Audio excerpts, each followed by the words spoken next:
Loin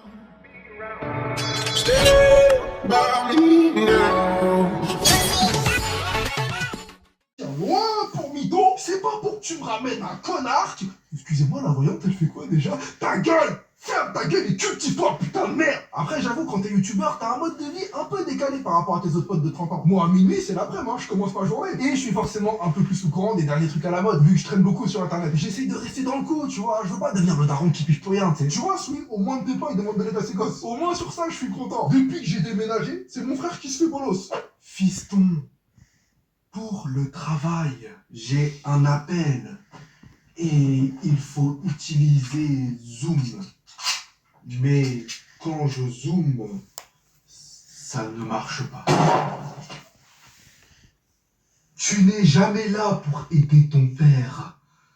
Par contre, pour pêcher des mauves... 30 ans, je croyais en l'amour, mais je savais pas comment m'y prendre avec les femmes. Aujourd'hui, je sais toujours pas comment m'y prendre, et je crois plus en l'amour. C'est terrible la vie. Je te parle pas d'histoire d'un soir, mais bien d'être en couple. Les amis, il n'a jamais été aussi dur pour moi de me trouver une copine qu'aujourd'hui. Je m'explique. Tout commence par le fait que je ne sais toujours pas si je veux des enfants un jour ou non. D'un côté, je me dis que ce serait beau. Tu participes à la création d'un mammifère, tu l'élèves, tu lui apprends 2-3 tricks pour survivre dans la jungle. Au début, tu lui changes ses couches. À la fin, c'est lui qui te les change. Non, c'est un cycle, c'est magnifique. Et de l'autre, je suis tellement obsédé par mon taf, je me réveille, YouTube, manga, animation. Je m'endors, YouTube, manga, animation. Il y a que l'écriture dans ma tête, et tant que j'ai pas atteint certains objectifs que je me suis fixé, j'ai peur d'être frustré et que consciemment, je déverse ça sur l'enfant qui a rien demandé. Et seulement si j'accomplis tout ce que j'ai en tête, là, peut-être que... Mais va dire ça de meuf qu'on veut. T'as envie de te projeter, toi, avec un mec qui fait passer des persos imaginaires avant ton projet concret de fonder une famille. En plus, nous les mecs, on a le temps. Mais les meufs, plus elles vieillissent, plus il y a des risques de complications lors de la grossesse. T'imagines, après 7 ans de couple, eh chérie, j'ai bien réfléchi, et en fait, j'en veux pas,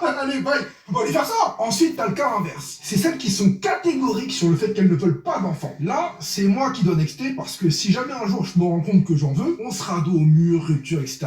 Il reste donc les meufs qui hésitent. Et c'est pas simple non plus. Faut que je trouve quelqu'un qui ne sait pas encore si elle veut des chars ou non, qui trouve la réponse en même temps que moi, et faut que ce soit la même réponse. Ah, tu parles d'un alignement, déjà. C'est bizarre après ce que je viens juste de dire, mais à 30 ans, t'es vachement plus mature, hein. Déjà, tu prends plus de recul sur les choses, tu pètes plus un câble pour rien, tu repenses au toi de 18 ans à quel point t'étais con, et t'es quand même bien content d'avoir trouvé quelques réponses. Je pense que si la vie était une disserte, à 10 ans, t'as une idée de la thèse, vers 20 ans, tu rédiges l'antithèse, et à 30, t'as une troisième voie qui vient harmoniser le tout et donner du sens. Par exemple, des fois, je me dis, est-ce que je me suis vraiment assis dans une pièce avec 30 pélos pendant 20 ans pour apprendre des choses dont 90% du temps, j'en avais rien à foutre, alors je savais déjà exactement ce que je voulais faire à 4 ans? J'ai vraiment fait ça? Et d'un autre côté, je comprends que l'école est nécessaire pour organiser la société, sociabiliser les jeunes, que sans diplôme, c'est beaucoup plus dur de trouver un taf, que tout ce chemin parcouru pour revenir à mon rêve de départ m'a aussi permis de devenir la personne que je suis aujourd'hui, et que sans ça, je ne raconterai pas les mêmes histoires. Mais depuis que j'ai 30 ans, j'ai cette troisième voie, peut-être celle de la sagesse, qui me dit: ferme ta gueule, Kevin, on va tous mourir, kiffe ta vie, mec, qu'est-ce qu'on s'en bat les couilles, le passé, c'est le passé.